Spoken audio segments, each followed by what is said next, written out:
esse é meu pedido. Como diz o meu amigo Luiz Antônio Simas, que já esteve aqui nesse espaço, a maior subversão que nós podemos fazer àqueles que querem nos matar é continuar vivos.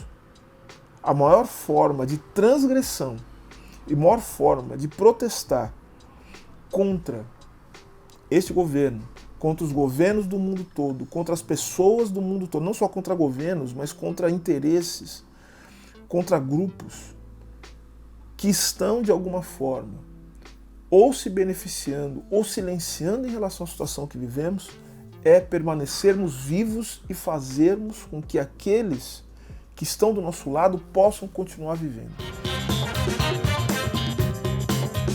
No Brasil, nós estamos seguindo um ritmo muito lento.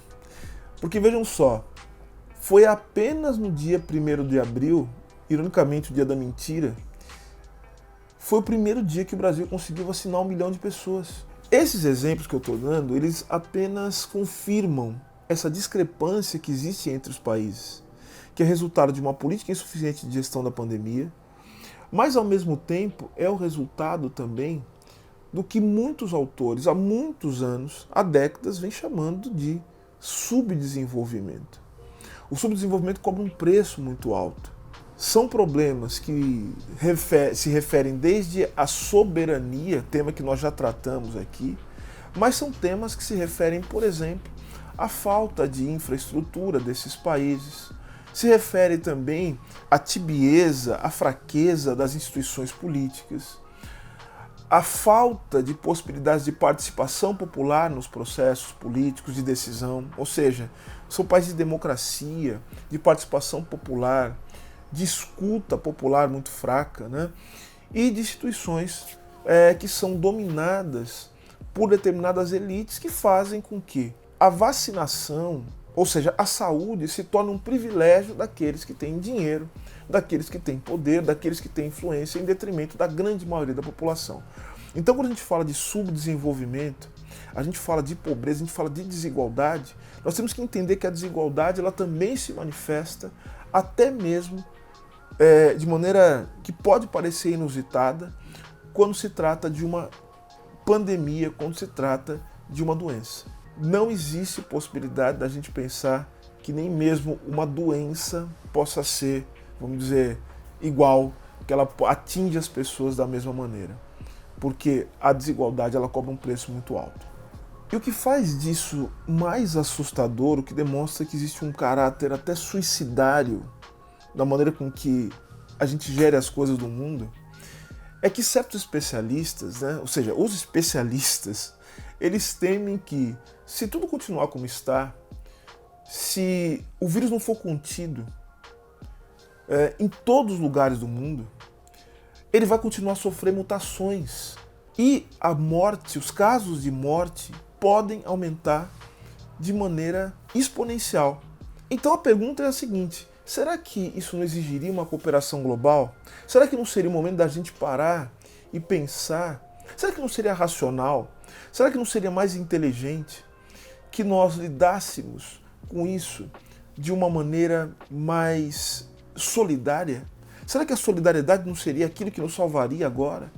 Será que não seria a hora de deixarmos as diferenças de lado, se fosse uma questão de vontade, se não fosse uma questão estrutural? Será que não é a hora da gente reformar, da gente mudar, da gente transformar as estruturas, inclusive para que nós continuemos vivos? Os países de baixa renda e média, eles não conseguiram fazer as compras em grande quantidade das vacinas e nem conseguiram fechar acordos, enquanto as vacinas ainda estavam em desenvolvimento. Sendo assim, eles não tiveram acesso prioritário. Então vocês perceberam como a questão do subdesenvolvimento, sobre a questão de ser periferia do capitalismo, faz com que o sistema político sequer funcione, né, de maneira soberana a ponto de cuidar dos próprios interesses. Então vejam, né, como eu falei aqui, existe um vídeo sobre soberania que vai demonstrar exatamente isso.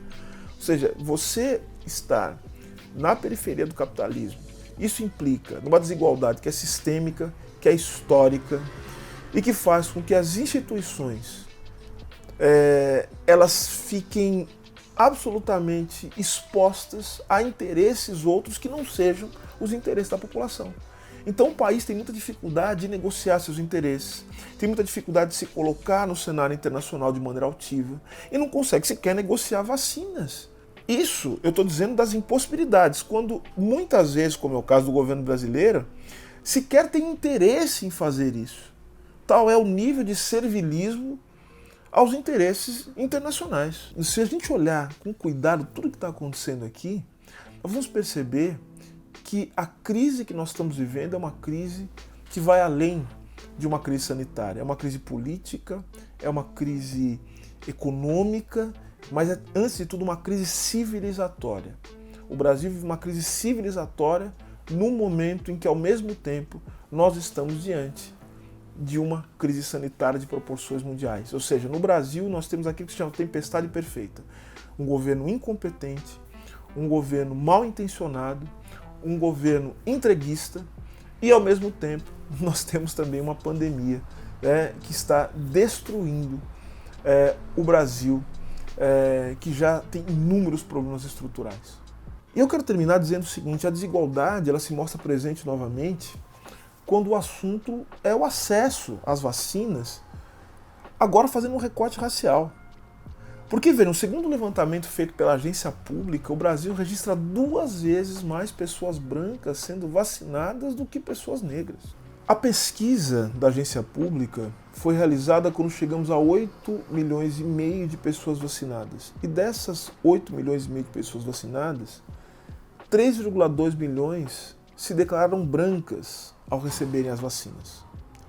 Entre as pessoas negras, o número cai para 1,7 milhão. Pensando que 56% da população é negra, segundo os critérios do IBGE, fica visível essa disparidade. Os dados apresentam indícios de que as desigualdades econômicas do país, que fizeram dos negros um dos grupos mais afetados pela Covid-19, podem estar tendo uma influência decisiva também para que pretos e pardos não apareçam entre os primeiros vacinados. Isso é um exemplo daquilo que tem chamado de racismo estrutural, sobretudo pela prevalência de profissões que não se encontram muitos negros, como no campo da medicina. De acordo com os dados analisados pelo Globo, em fevereiro de 2021, por exemplo, entre os grupos em que os pretos têm sua maior proporção de vacinados estão moradores de rua, quilombolas, guardas civis e trabalhadores de limpeza. Entre os 336 moradores de rua sobre os quais há registro de vacinação, 64% são negros e 27% são brancos. Entre os 950 mil idosos com 80 anos ou mais, 41% são brancos e 18% são pretos. A ideia de que a pandemia atinge de maneira diferente pessoas negras e brancas, ou pessoas não brancas e pessoas negras, porque os latinos estão morrendo também numa maior proporção nos Estados Unidos, justamente por conta do racismo estrutural, no sentido de que o fato de serem pessoas mais pobres, de estarem trabalhando em serviços precários, os expõe de uma maneira muito mais decisiva à doença, à Covid-19. Não é uma inovação. Já se sabe desde o ano passado, por meio de pesquisas, que as pessoas não brancas elas estão mais propensas e mais expostas aos riscos da Covid-19. Ainda falando sobre a importância da análise social para se implementar políticas públicas, pesquisas ilustram que no Brasil morrem 40% mais negros do que brancos. Um dos fatores que explica isso é o de que a maioria dos profissionais de saúde, como enfermeiros e técnicos, além dos cuidadores, são negros, sendo esses os responsáveis por grande parte do manuseio do paciente. Atualmente, 53% dos cargos de profissionais de saúde, auxiliares de enfermagem e técnicos de enfermagem, são de pessoas autodeclaradas pretas e pardas. Sendo assim, nós vamos acumulando exposições. Não somos logo vacinados, pois a longevidade de pessoas negras não é tão alta, como eu já disse, por conta de pessoas brancas. Estamos, nós negros, nas profissões mais vulneráveis e vivemos à margem da sociedade, sem acesso às políticas públicas. Além disso, o envelhecimento da população negra em geral é desigual em relação aos brancos. Isso não é apenas sobre o sistema de saúde para idosos, é sobre as práticas de vivência de pessoas pretas que chegam aos 60 anos. São vidas geralmente marcadas por mais estresse, cansaço relacionados à questão do enfrentamento do racismo, as desigualdades econômicas, o qual nós estamos fazendo referência durante todo esse nosso bate-papo, e por estarem também nos piores empregos. De novo, racismo estrutural.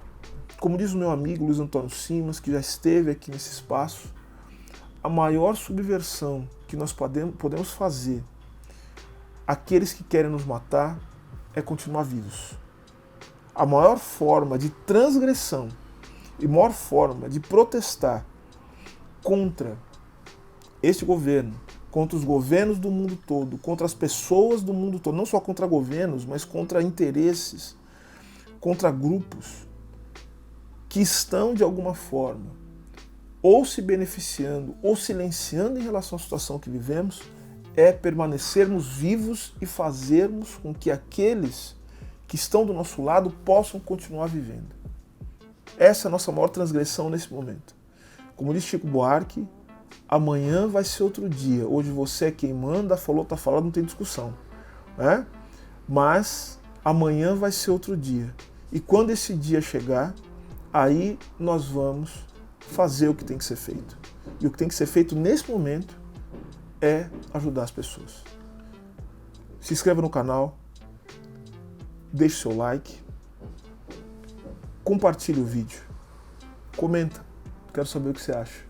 Quero saber como é que a gente pode fazer para ajudar as pessoas, como é que a gente faz para ultrapassar esse momento. Fica o meu abraço, a gente se vê no próximo vídeo.